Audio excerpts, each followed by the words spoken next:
Today on an all-new Dr. Phil. I am ugly. I do everything in the dark. She calls herself a monster. Her low self-image I just feel hideous. affects her life You stay in your bedroom all but an hour a day. and her relationships. She's hypersensitive to you looking at other girls. This is ridiculous how you're turning this around on me. Everybody's against me. Let's do it. Have a good show, everybody. Here we go. This is a safe place to talk about hard things. Stand by. We'll count you down. Today's going to be a changing day in your life.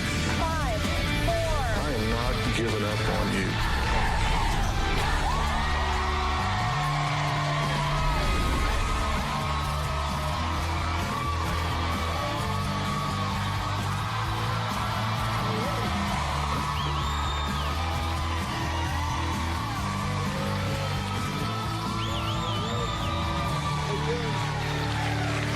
Well, we all have things about our bodies we're insecure about, right? But imagine you feel so unattractive, so ugly, you can't even leave your home for weeks at a time because you believe you are too hideous and unworthy to be seen in public. You stay asleep as long as you can to keep from obsessing about how disgusting you feel you look. So who is this person who only leaves her bed for an hour a day? And when she does, she showers in the complete dark to keep from seeing what she calls her multiple imperfections. Well, you'd be surprised. Her name is Kaylee, and despite many of us looking at these photos, shaking our heads, Kaylee sees, and I quote, an ugly, fat blob. She looks in the mirror. Take a look. I hate the way I look. Like, I feel extremely hideous right now. I hate everything about my body, and I can't find anything right with it. I absolutely can't stand myself in a bikini. I look so gross, and all these other girls look so perfect. I hate my face. I don't think any type of makeup fixes it. I don't like my arms. I wish my stomach was flatter. I wish I had a bigger butt. I've had a breast augmentation, and I still don't think that they're big enough. I want to look like supermodels look. I still think my face is ugly, but I feel like if I had bigger boobs, it would be more of a distraction. When I look in the mirror, I get really upset with myself. I have dry heaves. Sometimes I'll throw up. I literally will get physically sick. Most days I avoid mirrors altogether. I just see flaws everywhere. I don't like to use the mirror or the light, so the light comes completely off. I will take out my contacts. Even if I did look in the mirror, I can't see anything. I basically do everything in the dark. I'll sneak out to my mom's house when no one's home. I use her mirror to examine my body. I put this blanket up so it makes the room dark. I will take off all my clothes and start examining. Sometimes I'll turn on the light just to kind of see what my tan color looks like, and then I will also turn it back off. I will put my clothes back on, step over here, take them back off, and re-look in the mirror to see if my image has changed. No matter what I do or try, I am ugly. Well, she feels as bad about the way she looks as my voice sounds today. I apologize so you can barely hear me, I know. Kaylee says the anxiety of leaving her home and being seen and judged by others has left her a prisoner not only in her mind, but in her own home. I have extreme anxiety about everybody looking at me and judging me. I can't even leave my own house. Just touching this door makes me really scared. I'm just stuck here. The outside is my enemy. I don't leave the house ever because I feel like everyone's going to stare at me and judge me and think this girl's ugly. I stay in bed 90% of the day, and I can spend about 18 hours in my room, sometimes more. When I try to leave the room, I have panic attacks. My heart starts beating really fast. I'll often gag for like 10 to 15 minutes. My boyfriend will hear me and just be like, you know, what's wrong with you? Usually I use my phone from this angle just to try to see what I look like or what somebody else would look like if they were taking a selfie. When I get ready to leave, you know, I get my camera phone out and I'm trying to take pictures from different angles to see what my makeup looks like, my hair looks like. Then I'm thinking in my head, this doesn't look like this girl on Instagram, so then I get more upset. When I do leave the house, really don't want anybody to recognize me at all. I'm always wearing a baggy shirt. I put a hat on and I keep it down like this, and sunglasses. And this is what I call my disguise. Is it hard for you to be here today? Extremely hard. I'm really nervous. Tell me what you're saying to yourself right now. I just feel hideous. I feel ugly, and it's hard to be around people. Like, I struggle with this on a daily basis. Yeah. I can't talk about it to other people because they just see it as me being vain and not really how I feel about myself deep down. You currently stay in your bedroom all but an hour a day, right? I sleep all day. I don't want to get out of bed. When you meet girls around, do you compare yourself immediately? Immediately. I could pick out people right now. Okay. Gorgeous girls. There are some young girls over here. Do you compare yourself to them? Oh, yeah. When did you start feeling this way? It really started in high school. I started dating somebody, and he had a previous girl that he had a crush on, and I became obsessed with this girl in high school that I wanted to look like and be like, because I felt like she was better than me. And then later on, I got into another relationship that was extremely abusive. And he liked to look at pornography a lot and save girls' pictures on his phone. And that made me feel even worse about myself and insecure, like I'm never good enough. Intellectually, I know emotionally you feel differently, but intellectually, can you embrace this premise? You know that it's not your actual physical image you're responding to, it's what you're saying to yourself about your physical image you're responding to. I'm not sure if I feel the same way. Even if I tell myself positive things or try to think positively, I still don't feel that way. I'm not asking you that. I'm just asking if you realize it's how you're labeling things that drive how you feel. Yeah, no, I understand that. So let's look at what you say. Because I don't ask myself why you feel this way. When I look at your thoughts, I ask myself why not. I hate everything about my body. My breasts are not the right size. My stomach's too bloated, it's not flat, and too short. I'm too short, yeah. You're too short. Your body is not proportionate. I hate my flabby arms. I hate my legs. They look like fat stumps. My thighs are too thick. My arms are too long. They look like apes' arms. My butt's too small. I hate my cellulite. I hate my face. My skin's the wrong color. I hate my hair and my eyebrows. I just wish it wasn't me. There's no puzzle to why you feel bad about yourself because you're programming yourself to feel that way. Yeah, but I don't know how to I didn't ask you if you knew how to do it. I'm just asking if you realize you're programming yourself to feel that way. Right. Well, Kaylee says she spends hours a day following girls on social media who she calls sexy and obsessing about wanting to become perfect just like them. Are they really what they seem to be? We're going to talk about that after the break.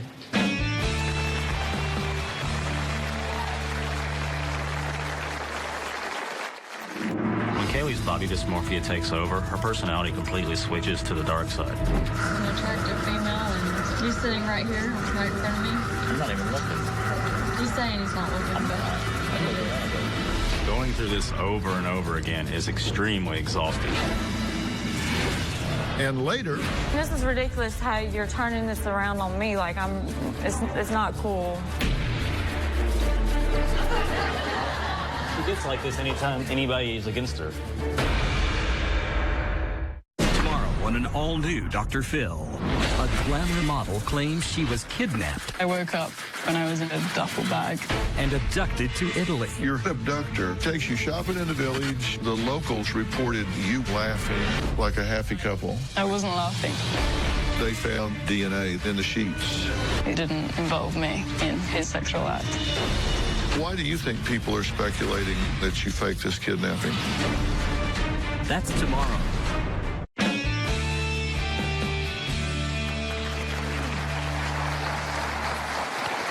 Imagine looking in the mirror and hating your appearance so much that it cripples you and prevents you from leaving the house.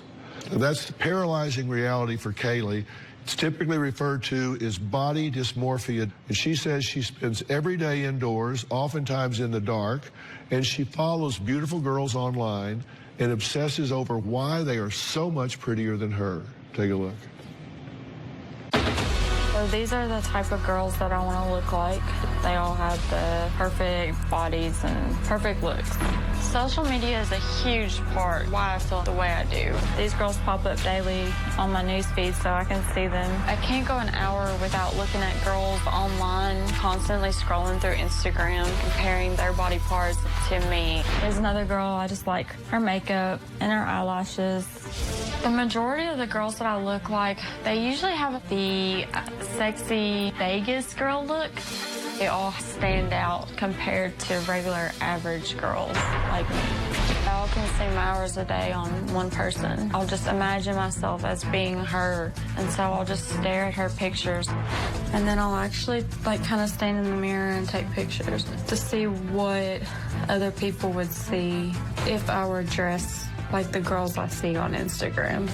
It would mean a lot if I could look like these fake model girls. It would boost my confidence. I wouldn't feel like somebody else is prettier than me. If I felt like I looked pretty when I looked in the mirror, that everything would be okay. But whenever I see myself, I just see a monster.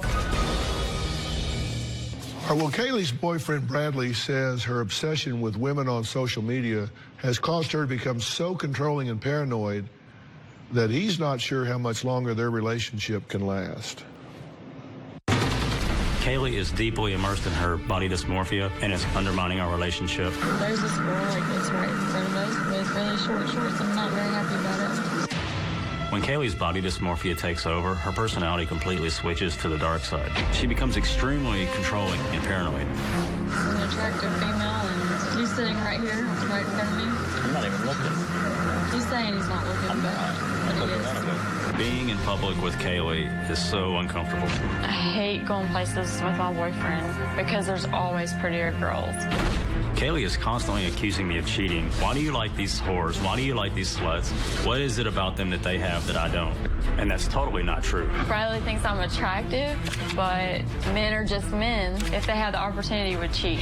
Kaylee is so paranoid that she sends me screenshots of other girls that she wants to look like, and she thinks that I'm cheating on her with them. It's completely ridiculous because I don't even know who these people are. I'm jealous of everyone. Kaylee makes me delete girls off of social media, including girls that I've known for many years.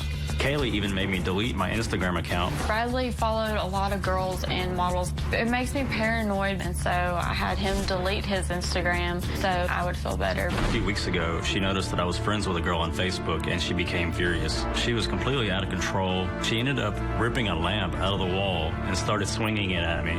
Going through this over and over again is extremely exhausting. I love Kaylee, but the way this is going, if Kaylee doesn't get help for this, I don't see us lasting more than a couple more months.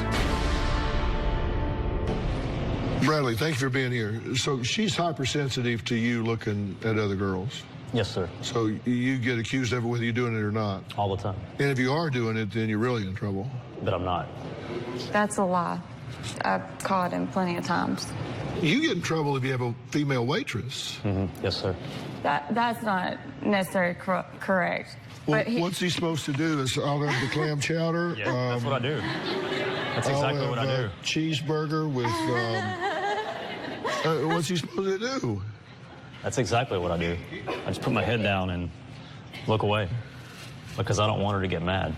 I feel like if I wasn't there at the restaurant and this waitress came on to him, that he would definitely take her number. She knows that I'm not actually doing that.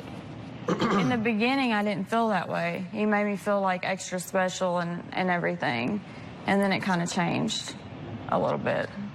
And what's changed is just the arguments and the constant pointing out of these girls all the time. And it's all I hear every day, all day. So it's putting a strain on our relationship. Do you ever think that you're comparing your reality with other people's social mask? Does it ever occur to you that they don't really look like that? No, I know that, but sometimes I think men don't know that, and they expect girls to be perfect all the time. Okay, look at this picture. This supermodel, good friend of mine, Gigi Hadid. Okay, now this is Gigi without makeup on the left and with makeup on the right. Yeah. Totally different. Totally different, yeah. Right? There's a quote I love. I used it in one of my books a long time ago. Quote, even I don't wake up looking like Cindy Crawford. By Cindy Crawford. And here's Cindy without makeup. Wow. And there's Cindy with makeup. You go on social media, you find these girls that these selfies they put up, they spend hours, trust me, getting the perfect, I mean, they may take 300 to put one up. I honestly just don't know how to get over it. I mean, it's just something that consumes my everyday thoughts, you know? And so when you see your boyfriend looking at that stuff, it affects your self-esteem.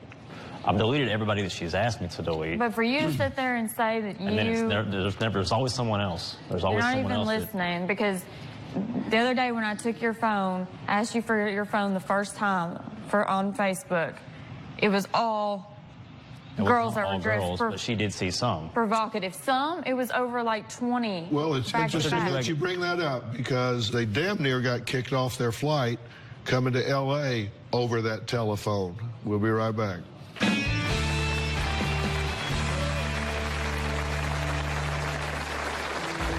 On the way to LA, Haley saw a picture of a random girl on my page and lost it. What's ridiculous?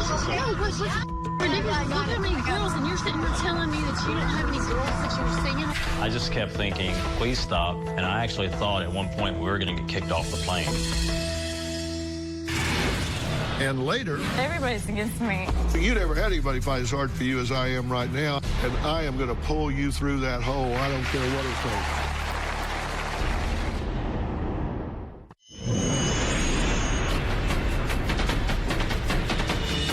I want to be able to delete whoever I want to delete on your Facebook. Let me scroll through your feed right now.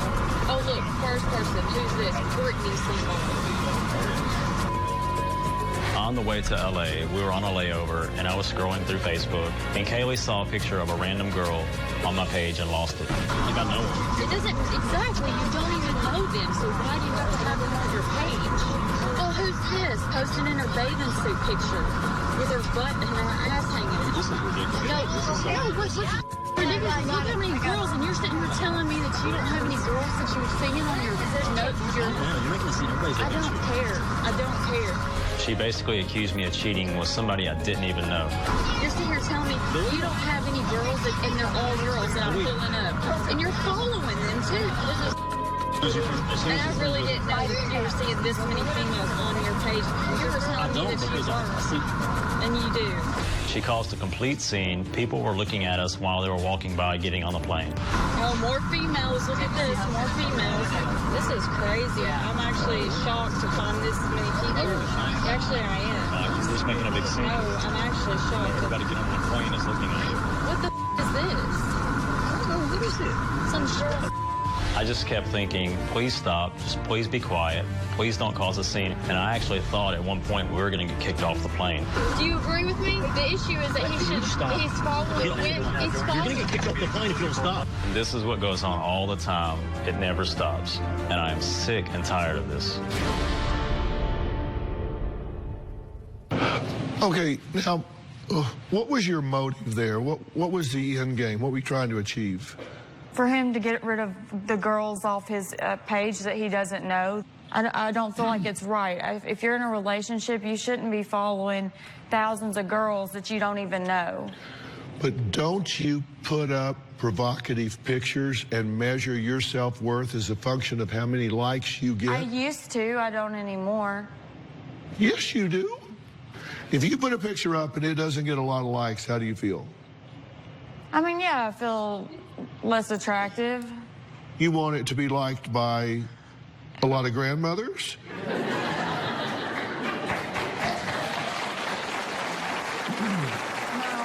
Ridiculous. What? I mean, this is ridiculous how you're turning this around on me. Like, it's not cool. She gets like this anytime anybody is against her. I'm not against you. Because everybody's against me. You never had anybody fight as hard for you as I am right now. I am breaking through your shell because there is a way for you to get out of this, and I am going to pull you through that hole. I don't care what it takes. And you can get mad, and you can pout, and you can get pissed off. You can do whatever you want. It doesn't bother me because I don't need for you to like me. I just need for you to hear me. Girls, how would y'all feel if that's what your boyfriend was looking at? There is not a woman in this room that would want their man obsessing over glamorous, naked women.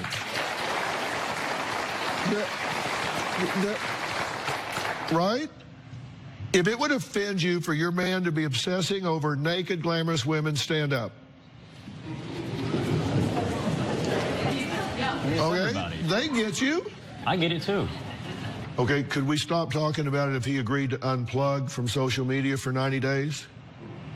Mm-hmm. Can you do that for 90 days without going into withdrawal or something? I'm fine. I mean, seriously. He can't, though. I've asked him. No, I can. From allowing her to miss half her senior year of high school to talking to Kaylee at 3 a.m. about her body, her mother says she's done everything she can to help her daughter. Bradley disagrees. So we're going to meet Mom after the break.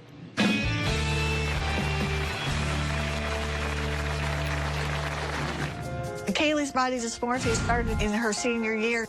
Kaylee would wake me up at 3 a.m. in the morning just to talk to me about her body parts. Kaylee doesn't really take care of herself like she should. I pay her phone bill, and her tanning, it's just getting worse and worse. I feel like Kaylee's mother hasn't done a lot to help her with her body dysmorphia. Kaylee's mother never taught her how to do anything for herself. She barely knows common sense things like how to put gas in her car or air in her tires. She was riding around town with a flat tire trying to figure out what that sound was. Kaylee's mother is the one that got her on disability and a free check every month. And now she has no motivation to do anything. Kaylee's mother is handicapping her, and it really needs to stop. None of this is true. Karen insists that for the past 14 years, she's done everything she knows to help her daughter, even forcibly dragging her out of bed just to get her to eat. It's really hard to watch Kaylee struggle with body dysmorphia every day. It's just getting worse and worse. Kaylee's body dysmorphia started in her senior year. It looked like somebody just flipped a switch on her, and she became a completely different person. Kaylee would go to school, and she always felt people were looking at her and talking about her because she felt that she was deformed. Kaylee would wake me up at 3 a.m. in the morning just to talk to me about her body parts. She would talk for hours about how her body was deformed. Many days I would go to work, and then I would find out Kaylee hadn't even been to school. She would just crawl back into bed and not get out for the rest of the day. There was times when I'd have to drag her out of bed and make her get ready, and she'd be yelling and screaming at me and fighting with me, not wanting to go outside. Kaylee's body dysmorphia was so bad she didn't go to school for half of her senior year. Because of her obsession with looks, Kaylee doesn't really take care of herself like she should. I pay her phone bill every month, and her tanning, if she needs it, I'll pay that for. I started taking her to her doctor's appointments. It's really hard for me to sympathize with Kaylee because if I looked like her and I had her body, I would have found a rich doctor to be married to by now.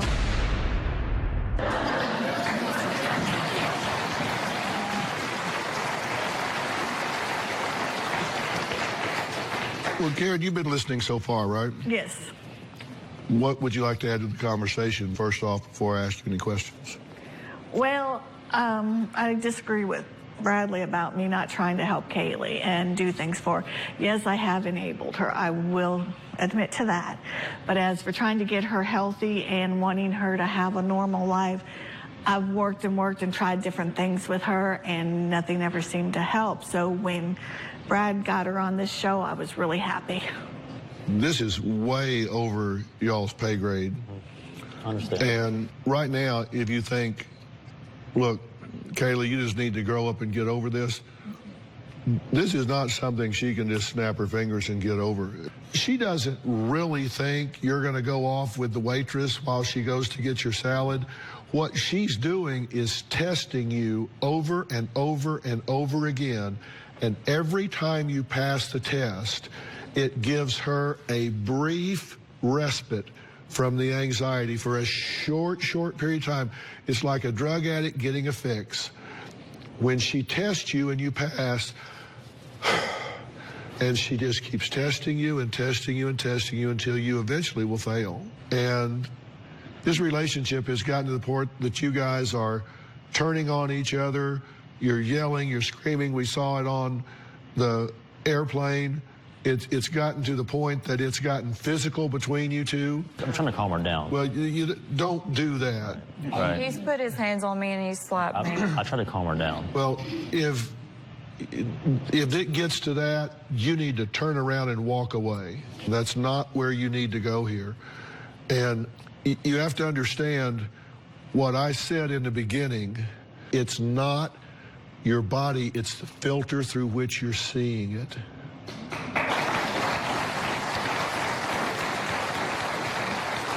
And if we don't change that, then there's no way this is going to get better. And do you want to know how to change that? Yeah. All right, well, we're going to take a break, and when we come back, we're going to start talking about what needs to happen here for her to get out of this prison. We'll be right back. Tomorrow on an all-new Dr. Phil, a model claims she was abducted. I woke up and I was in a duffel bag. The man said, "You've been kidnapped for sex trafficking." People are speculating that she faked this kidnapping. That's tomorrow.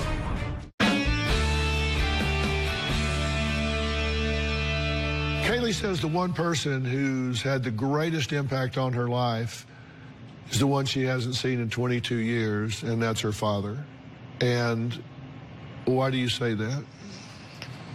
He left when I was 9 and gave up visitation rights on me. And he's a long way away from you? No, he's like 10 minutes away. Yeah. What do you think a child says to themselves when they get that kind of message? That they're not worthy, they're not good enough, something's wrong with them. Well, you know, I've talked to you about the filter you're looking through, and the way we represent that to ourselves is through what I call internal dialogue. It's the self-talk that you have. And you have to understand, our speech is at 125 to 150 words a minute. Now, Robin can gust up to 200, but it's 125 to 150 a minute. But thought-wise, we think at 1,250 to 1,500 words a minute. Now, let me tell you why that's important. Some guy, when you're 17, that you're dating can say, "That girl's prettier than you, so I'm going with her. You're not good enough." They can say that to you one time, but you can think it at the rate of 1,500 words a minute. So think about it. You can say fatso 750 times a minute, 60 minutes an hour, 24 hours a day. Do you realize how many times you are pounding that message home? Pounding, pounding, pounding, pounding, pounding that message home? Yeah, I just don't know how to stop it. This isn't just psychological. It affects your brain. Mm-hmm. And what we're talking about here, what's called the amygdala. The amygdala is where you have short-term memory and emotional pain. The amygdala is here, and then you've got the hippocampus, and this is an area that gets reprogrammed when you do what you're talking about. And that gets into a racetrack, a path. And if that doesn't change, nothing you say to yourself, nothing you do is going to get you out of this prison. And when I said it's above your pay grade, this is why. Your brain has changed. So that has to be reprogrammed. You want to know the good news? We know how to do that.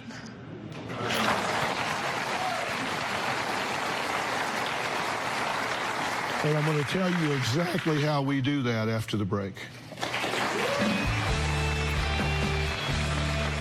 The #1 show in daytime is taping now. All we need is you. You're going to be in the Los Angeles area and want to watch a live taping of the Dr. Phil Show?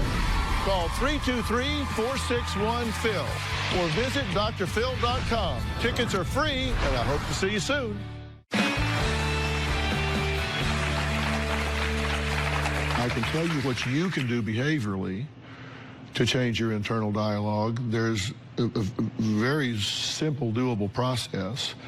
Number one, you have to quiet your mind. You have to quiet your mind. Like I said, you have 60 to 80,000 thoughts a day. And the first thing you have to do is just, whether you call it meditation, relaxation, focus, whatever, you have to stop your thinking. We can show you how to do that. And then two, you don't break habits. That's a misnomer. You don't break habits. You replace one habit with a different habit that's incompatible with the first one. Like you can't sit and run at the same time. So if I want you to quit running, I have you sit down. Because you can't do both at the same time. So if you want to change this habit, you have to come up with a new habit. One of the things I always have people do is count their blessings. As simple as this sounds, you count your blessings. Have you every day write a list of 65 blessings. And three, you have to reject self-defeating thoughts. And we can teach you how to do that by teaching you to test a thought to see whether it's rational or irrational. You have to affirm the other things about yourself that matter, which create balance. And five, you have to hold yourself accountable for the first four things I've asked you to do. It means you got to monitor it and say, did I do this? And six, you got to name it to claim it. You have to decide what it is you want. I want to be free of this. I want to have the confidence to accept myself, flaws, fallacies, and all. Be committed, do what it takes to have what I want. Be, do, have. As a real simple formula. Now, so I'm going to help you do all of that. I want to introduce Irene Jacobs. Irene, say hi. Hi. Irene is the program director for Meadows Behavioral Health Care, Willow House at the Meadows, which specializes in treating intimacy and trauma along with co-occurring disorders, specifically in women. Irene, can you help this woman? Absolutely. And first of all, Dr. Phil, thank you for having us. And as I listened to you today, I absolutely agree. You're right on with the information you've shared with Kaylee. And as Dr. Phil has mentioned, we do specialize in treating women with intimacy issues and trauma, and we are the experts. And as the program director, I am confident that my talented staff can create an individualized treatment plan specifically for you. Dr. Phil showed you the slide of the brain and talked about the nervous system, and we have a brain center and can assist you in that reprogramming that is absolutely necessary. And I want to tell you, in a short period of time, your life can look a whole lot different. You're willing to do that. Fair enough? Yeah. Okay? Yeah. All right, good. Coming up, why my next guest dreams of starting a family just might be dangerous. Want to know what's coming up on Dr. Phil? Visit our website and subscribe to our email newsletter. You'll get weekly updates, life strategies, and exclusive video that you won't find anywhere else. Plus, on drphil.com, you can see sneak previews of upcoming shows. Log on today. What if you have the dream of starting a family, but fear that if you were to get pregnant, it could be a serious risk to your life? Do you have to put your dream on hold? Well, today, medical advances are making it possible for many women with serious chronic diseases to have the baby once thought impossible. So let's meet 26-year-old Stephanie, who is squaring off against rheumatoid arthritis and keeping her dream of a baby firmly in sight. I've been living with rheumatoid arthritis for almost my entire life. It was mostly in my hands and my wrist to my elbow and then my whole body. My RA affects me in everyday life, from brushing my hair to opening a doorknob. On a scale of 1 to 10, my pain is an 11. It's unbearable. I've been married to my husband, Andres, for 6 years. Seeing her in pain makes you feel helpless. It's tough to maintain my equal role when I see my husband washing dishes, things that I want to do but can't do.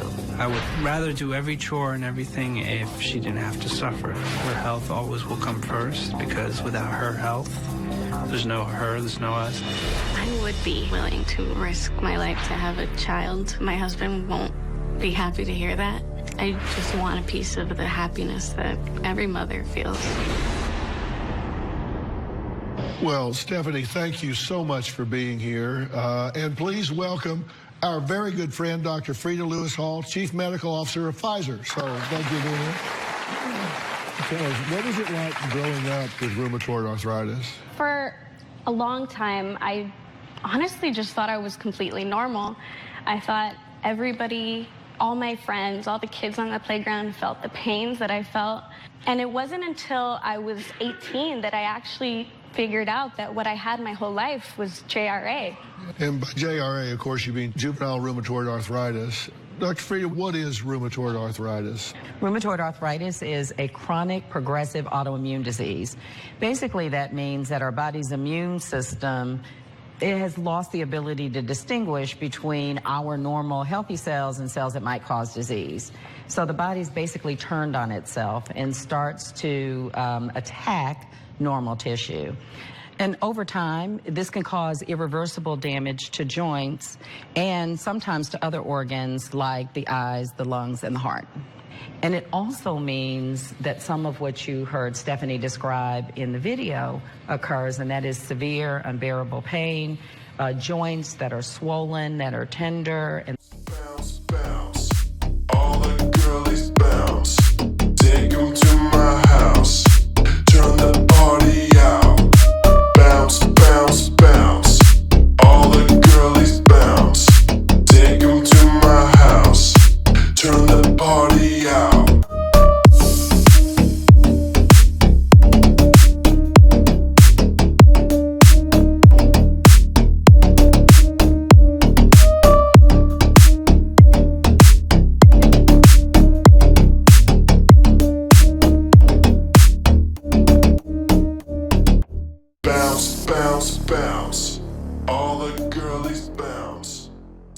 That are stiff, and other symptoms like weakness or fatigue, and sometimes weight loss. Yeah, and isn't it true that nearly 3 times as many women have rheumatoid arthritis as men? So Stephanie's concern about having a baby must be relatively common. Absolutely common. And to make matters worse, many times the diagnosis happens during the childbearing years. And it wasn't so long ago that many doctors were advising women who had rheumatoid arthritis and other conditions like it against having children. But you know, over time, we've gotten a better understanding of the disease. The range of options that are available for treatment have expanded, and many women are able to have successful pregnancies. So the key seems to be before, during and after, making sure that you have a treatment plan that is coordinated with your healthcare team. All right, well, let's start with before. What's a good plan for women like Stephanie who want to start a family? So the conversation between your healthcare team, your partner, and yourself should start before you even try to conceive.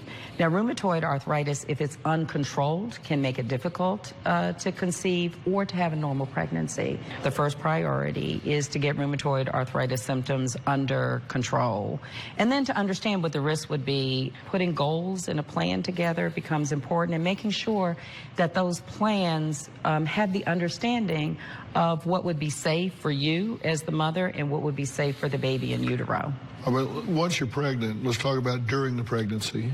Okay, so now it's a matter of three things: making sure that your rheumatoid arthritis symptoms remain under control, so that the rheumatoid is under control, making sure that your baby is safe in utero, and then also monitoring the other risks that might come in the pregnancy. An example of that would be some women with rheumatoid arthritis are at higher risk for developing high blood pressure and high blood sugar during pregnancy. Right. High blood pressure can then go on to become a disorder called preeclampsia, which can be serious for the mother and the baby. All right. Well, let's say they get through the pregnancy and have the delivery. What challenges and what management needs to take place then? Plan for after, before, right? So get some of your concerns out of the way. Safe breastfeeding, managing your rheumatoid arthritis symptoms. You want to do that before you've had the baby. And one of the reasons that that's important, for example, is that many women with rheumatoid arthritis report that their symptoms are dampened during pregnancy. But guess what? In many of them, there's a flare-up after the pregnancy, so you want to be ready for that. I see that you're very independent, but it's really important to get your network, your support network in place during planning, pregnancy, and after. Don't be afraid or embarrassed to ask for help, and never hesitate to call your doctor if you have any concerns or questions. Yeah, and my advice to you, in having worked with so many patients with rheumatoid arthritis, is to not forget about balancing physical and emotional health. Look, if you know someone who has a chronic illness and wants to know more about the possibilities of pregnancy, then you must check out gethealthystayhealthy.com, because you just might find out that you got old information. And gethealthystayhealthy.com is the most cutting-edge medical site I've ever been on. While you're there, you can find really important information on other health topics. And, of course, while you're there, you can also sign up for the monthly newsletter so that important information comes to you. Yeah, and that's a great newsletter. Robin loves it. So I want to thank all of my guests today, especially Dr. Frida Lewis Hall. We'll see you next time. Thanks so much.